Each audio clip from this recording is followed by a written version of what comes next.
What's Bakster's and Tillier's theory of plant consciousness?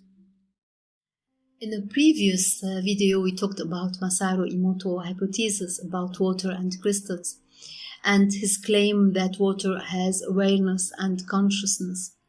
Other similar hypotheses of Bakster and Tillyer claim that ideas have an effect on humans, plants, and even inanimate objects. For example, Clive Bakster, an American intelligence officer, claimed that plants have awareness and consciousness. Subsequently, a wide controversy took place in the scientific community regarding this hypothesis, and a scientific institution, the American Association for the Advancement of Science, which has scientific credibility, decided in 1975 to resolve this controversy.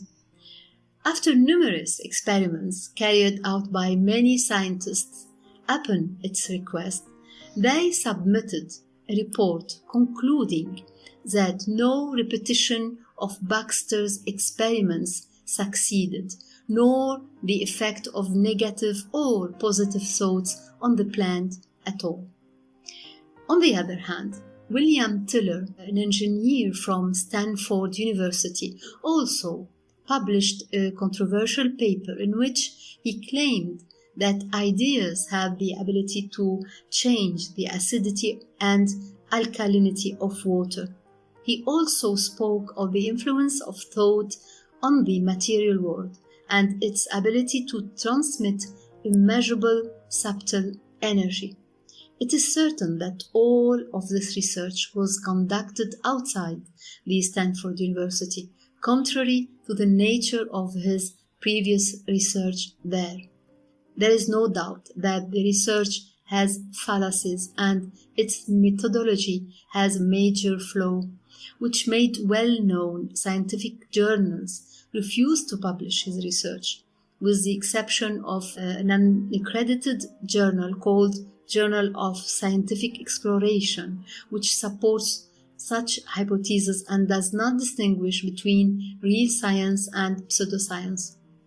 Therefore, we conclude that those promote what do agree with their opinions and their research does not adhere to the scientific methodology.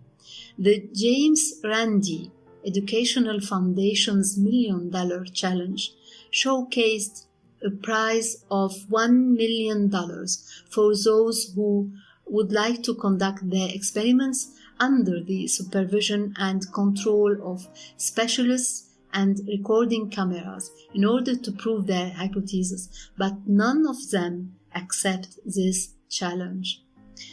In summary, there is no scientific evidence that water, plants, or inanimate objects have consciousness and awareness. All that is said are illusions and fantasies. All of their claims are based on pantheism, which contradicts the Christian faith, and their goal is to undermine the creation story in the book of Genesis and the divine revelation as a whole in the Bible.